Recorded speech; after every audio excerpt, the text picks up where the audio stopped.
Hi viewers, welcome to our channel. ప్రస్తుతం మనతో పాటు టీడీపీ స్పోక్ పర్సన్ సూర్యోదయ లత గారు ఉన్నారు. వారితో ఒకసారి మాట్లాడదాం. మేడం నమస్కారం. మేడం నమస్తే. మేడం ఫోన్ ట్యాపింగ్ వ్యవహారం పైన మరోమారు కేటీఆర్ గారు స్పందించడం జరిగింది. సో నార్కో అనాలిసిస్కు నేను రెడీ, మీరు రెడీనా అని చెప్పేసి రేవంత్ రెడ్డి గారికి అండ్ కిషన్ రెడ్డి గారికి వీళ్ళిద్దరికి కూడా సవాల్ విసిరారు. అంటే నేను ఫోన్ ట్యాపింగ్ వ్యవహారంలో నేను ఎటువంటి తప్పు చేయలేదు, అనవసరంగా రేవంత్ రెడ్డి గారు తన మంత్రులందరూ ఫోన్లు ట్యాప్ చేశారంటున్నారు, నేనైతే రెడీ, మరి నార్కో అనాలిసిస్కి మరి మీరు రెడీనా అని అంటున్నారు. మీ ఒపీనియన్ ఏంటి మేడం దీనిపైన? అంటే నార్కో అనాలిసిస్ ఇప్పుడు చేయాల్సిన అవసరం లేదు, ఇంకా కొన్ని డీటెయిల్స్ రావాల్సింది ఉంది. సో ఇప్పుడు కొంతమంది నాయకులను అరెస్ట్ చేశారు, వాళ్ళ దగ్గర నుంచి డీటెయిల్స్ రావాల్సి ఉంది. ఇది ఎవరి ప్రోద్బలంతో జరిగింది అనే ఒక డీటెయిల్స్ వచ్చిన తర్వాత ఖచ్చితంగా అవసరమైతే ఈయన ఇప్పుడు సవాల్ని నేను నిర్దోషిగా బయట వస్తాను అని అంటున్నాడు కాబట్టి అప్పుడు అవసరమైతే అప్పుడు చేస్తారేమో, కానీ చేసుకునే అవకాశం వాళ్ళ ఇదిలో బట్టి ఉంటుంది. కానీ ఖచ్చితంగా అయితే ఇప్పుడైతే అవసరం లేదని అనుకుంటారు. ఎందుకంటే అరెస్ట్ అయి ఉన్నారు, డిపార్ట్మెంట్లో ఉన్న ప్రముఖ వ్యక్తులందరూ కూడా అరెస్ట్ అయి ఉన్నారు కాబట్టి ఇంకా ఇన్వెస్టిగేషన్ పీరియడ్లోనే ఉంది కాబట్టి ఇంకా అదే జరుగుతోంది కాబట్టి ఖచ్చితంగా కొంచెం టైం అనేది పడుతుంది. అదే అంటున్నారుగా, తప్పేముంది, మేము కొన్ని కారణాల చేత మేము ఫోన్ ట్యాపింగ్ చేసే అవకాశం ఉంటుంది, చెయ్యొచ్చు అనేటట్టు ఆయన చెప్తున్నారు కదా. కానీ అది కూడా తప్పు కదా. సో చేయటానికి ఒక రీజన్ ఉండాలి. ఓకే. సో ఒకవేళ మీరు అంటున్నారు ఉద్యమం టైంలో మా ఫోన్లు ట్యాప్ అయింది అనేది, ఉద్యమం టైంలో అని అంటే ఎప్పుడెప్పుడు అంటే ప్రజలకి ఆ రోజుల్లో మీరు కల్పించిన ఇదే. ఎందుకంటే హైదరాబాద్ సిటీ అంతా కూడా నెట్లు కట్టుకొని, నెట్లు అంటే షాపుల మీద రాళ్ళు వేయటం, తగలబెట్టడం, ఇట్లాంటివన్నీ చేశారు కదా. స్కూల్స్ పైన వెళ్ళటం, ఇలాంటివన్నీ జరిగినప్పుడు ఆ రోజు ప్రజలు భయభ్రాంతులకు గురవ్వకూడదని చెప్పి జరిగిన ఇన్సిడెంట్. సో అంతేగాని పబ్లిక్ అంటే నార్మల్ యూనివర్సిటీలోనే వాళ్ళకి వీళ్ళకి పెట్టలేదు, మీరు చేయిస్తున్నారు కాబట్టి. సో ఆ రోజు అవసరం ఉండింది, మీరు అంటే మీ అవసరాల కోసం మీ స్వార్థం కోసం చేస్తున్నారు అనేది ఈ రోజు అందరికీ తెలుసు. కానీ ఆ రోజు తెలియకపోబట్టి, అంటే తెలంగాణ ప్రజలు కొంతమంది మిమ్మల్ని నమ్మారు కాబట్టి ఆ రోజుల్లో. సో ఖచ్చితంగా వీళ్ళు ఏం చేస్తారో రేపు ప్రజలకు ఏదైనా విఘాతం కలుగుతుందేమో, అంటే ప్రశాంతమైన లైఫ్లో ఉన్న హైదరాబాద్ సిటీకి ఒక బ్రాండ్ ఇమేజ్ ఉంది కాబట్టి ఏదైనా డిస్టర్బెన్స్ జరుగుతుందేమో అనేది ఆ రోజు ముఖ్యమంత్రిగా ఉన్న వాళ్ళు చేసి ఉండొచ్చు. కానీ మీరు అది వేరే సిచ్యువేషన్. సో అలాంటివి ఏమైనా జరిగినప్పుడు మీరు చేస్తే తప్పు లేదు.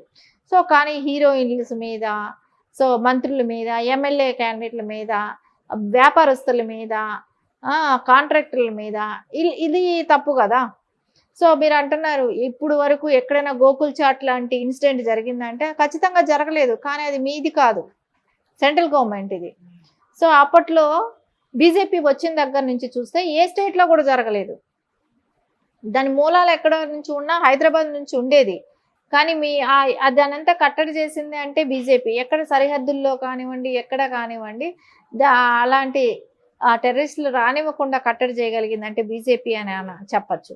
ఎందుకంటే బీజేపీ గవర్నమెంట్ వచ్చిన గత 10 ఏళ్ళుగా మనం చూస్తే కూడా ఎక్కడా కూడా ఇలాంటి ఏ స్టేట్లో కూడా ఇలాంటి టెర్రరిస్టుల ప్రాబ్లం అనేది రాకుండా కొంచెం సెక్యూర్గా ఉన్నామనంటే ఆ ఘనత అయితే వాళ్ళకే దొరుకుతుంది ఖచ్చితంగా కూడా. అది వీళ్ళదేముంది, టెర్రరిస్టులని వీళ్ళు ఏమైనా వీళ్ళకి ఏమైనా సంబంధం ఉందా? వీళ్ళు ఒక స్టేట్కి సంబంధించిన వాళ్ళు, అది నేషనల్ ఇది. సో అందుకని ఖచ్చితంగా వీళ్ళదేమీ లేదు దాని మూలాన. ఏదైనా ఉంది అని అంటేనే ఖచ్చితంగా అది ఆ రోజు బీజేపీ తీసుకున్న స్ట్రాంగ్ నిర్ణయాలు కాబట్టి అది జరిగింది. కానీ ఎందుకు ఇప్పుడు తొందరపడుతున్నాడో అర్థం కావట్లేదు. ఇప్పుడు టెస్టులకి సవాల్ చేయటం ఎలక్షన్ బిఫోరు అంటే ఏదో అంటే ఖచ్చితంగా ఆయనకి తెలుసు ఇప్పుడు అది జరిగే ప్రాసెస్ కాదు, ఈ టైం కాదు. ఇప్పుడు ఆయన్ని అరెస్ట్ చేయాలి, ఒకవేళ ఆయన ఇన్వాల్వ్మెంట్ ఉంటే అరెస్ట్ చేయాలి, దాని తర్వాత వచ్చే టాపిక్స్ ఇవన్నీ. కానీ ఈయన ఎందుకు ఇప్పుడే తొందర పెడుతున్నారంటే ఒకవేళ ఎలక్షన్స్ వస్తున్నాయి కాబట్టి, సో ప్రజల్లో ఒక సింపతి క్రియేట్ చేసుకో, అంటే నేనే వెళ్తానంటే కూడా వాళ్ళు ఎవరూ చెప్పట్లేదు అని అంటే ఒక ప్రొసీజర్ అనేది ఉంటుంది కదా దేనికైనా. ఆ ప్రొసీజర్ ప్రకారం నడవాలి కాబట్టి కొంచెం టైం పడుతుంది.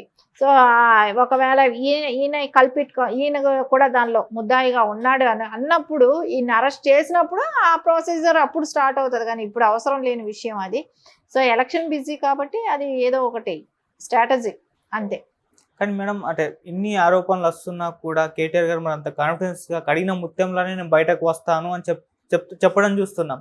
అంటే మరి తను ఆ తప్పు చేయలేదా, లేకుంటే ఆరోపణలే కేవలం రావడమే జరిగిందంటారు? అంటే ప్రతిపక్ష మన రూలింగ్ పార్టీలో ఉన్న వాళ్ళు విమర్శలు చేస్తున్నారు అనుకోవచ్చు.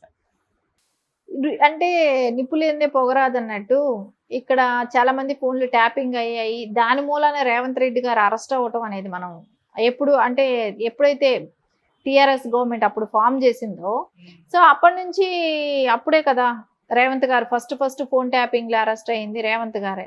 సో అక్కడి నుంచి ఇప్పటి వరకు కూడా అందరికీ అదే డౌట్ ఉంది. సో ప్రతి వాళ్ళ సీక్రెట్స్ తెలియటమే కానివ్వండి, ఏ ఎమ్మెల్యే కూడా అపోజిషన్లో కంటెస్ట్లో ఉన్నాడంటే ఆ ఎమ్మెల్యేది కూడా ఫోన్ ట్యాపింగ్ వీళ్ళ చేతిలో ఉండటమే కానివ్వండి, అంటే వాళ్ళు నెక్స్ట్ చర్య ఏంటి, వాళ్ళు ఎలా ముందుకెళ్తారు రాజకీయ పరంగా, ఇవన్నీ కూడా వీళ్ళకి ముందే తెలుసుకోవటమే కానీ ఎక్కడికెక్కడ వాళ్ళని కట్టడి చేయటమే కానివ్వండి, వాళ్ళ మీద పోలీసు ఒత్తిడిని తీసుకురావటమే కానివ్వండి, ఇవన్నీ కూడా మనకు ఆ ఫోన్ ట్యాపింగ్ మూలనే యూజ్ అవుతాయి కాబట్టి సో ఖచ్చితంగా అలాంటివే చేశారు.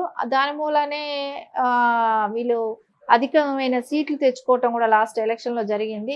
సరే ఇప్పుడు కూడా చూసుకుంటే పెద్ద మెజార్టీ కాంగ్రెస్కి రాలేదు కాబట్టి ఇవన్నీ నడవబట్టే కొంచెం, లేకుంటే ఇంకా వ్యతిరేకత ఎంత ఉందో, ప్రజా వ్యతిరేకత ఇంకెంత మాత్రం ఉందో, ఎంత ఉందో అనేది కూడా మనకి ఇప్పుడు అర్థం అవుతుంది కదా.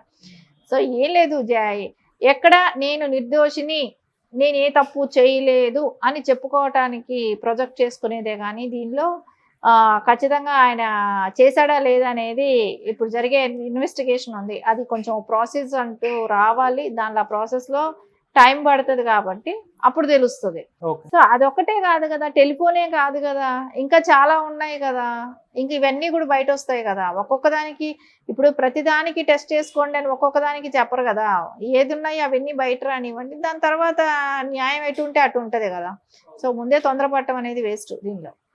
మరోవైపు రేవంత్ రెడ్డి గారి పైన కూడా ఒక ఛాలెంజ్ విసిరారు. అంటే బీజేపీలో ఎంపీ ఎలక్షన్స్ తర్వాత బీజేపీలో రేవంత్ రెడ్డి గారు చేరుతారా లేదా అన్నదానికి కూడా ఆయన సమాధానం చెప్పాలి అని చెప్పేసి కేటీఆర్ గారు అన్నారు. మేడం, మరి మీ ఒపీనియన్ దీనిపై? ఆయన చేరతాడా లేదా అని ఈయన అడిగితే నేను చేరను, నువ్వేంటి మాట్లాడేది అని ఆయన స్టైల్లో ఏదో ఒకటి చెప్తారు. కానీ చేరేవాళ్ళు చేరనాళ్ళు ఇప్పుడు ఎవరు బయటపడరు కదా. సో ఇప్పుడు ఎలక్షన్స్ ఉన్నాయి, ఎవరైనా సరే ఈ ఎలక్షన్ హడావుల్లో ఉంటారు. సో ఏదన్నా ఉన్నా కొంచెం వెయిట్ అండ్ సీ అన్నట్టే. కాకపోతే ఎందుకు ఇప్పుడు ఒక సీఎంగా ఉన్న అభ్యర్థి వెళ్ళి వేరే పార్టీలో వెళ్ళి ఇంకా అంతకుమించిన పోస్ట్ ఏమొస్తుంది, అంతకుమించిన పోస్ట్ అయితే ఏం రాదు కదా. ఒకవేళ బీజేపీలో నేను ప్రధానిని చేసేస్తాను, మోడీని దించేసి అంటే అప్పుడు ఆలోచిస్తాడు. సో అలాంటి అవకాశాలు రేవంత్ రెడ్డి గారికి ఎందుకు ఇస్తారు, ఏం లేదు కదా.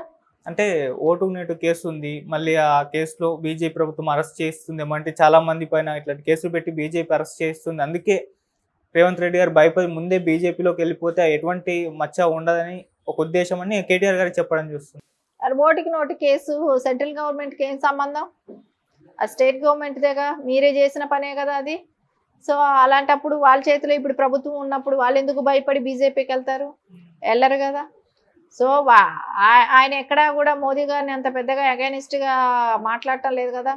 మీరు పెద్దన్న పాత్ర పోషించి తెలంగాణకి రావాల్సిన నిధుల్ని అడ్డుకోకుండా చేయండి, ఇవ్వాల్సిన నిధులు ఇవ్వండి అనే రిక్వెస్టబుల్గా మాట్లాడుతున్నాడు. సో అలాంటప్పుడు ఎక్కడా కూడా దీనిలో ఆయనకి బీజేపీకి వెళ్తే ఏదో వచ్చేసేది లేదు, దాని మూలాన ఆయన నష్టపోయేది లేదు. సో వాళ్ళు ఏదో బెదిరించేది కూడా అంతకుమించి లేదు, ఎందుకంటే అది స్టేట్ గవర్నమెంట్ కేసు కాబట్టి. సో ఇవన్నిటికీ అంటే ఎవరైనా నమ్ముతారేమో మనం చెప్పే ఈ మాటలు అనేది పొలిటికల్గా ఇప్పుడున్న సీజన్కి అలాంటి మాటలు చెల్లుతాయి కాబట్టి అది చెప్తున్నారు. కాకపోతే ఇది కొంచెం అర్థం చేసుకుంటే దీనిలో అంతా పొలిటికల్ స్ట్రాటజీ కనపడుతుంది కాబట్టి ఎవరు పెద్ద అంటే దీని మీద అవగాహన ఉన్న వాళ్ళు దీన్ని ఎవరు కూడా పెద్ద సీరియస్గా తీసుకోవాల్సిన అవసరం కూడా కాదు. Okay madam, thank you so much. Thank you.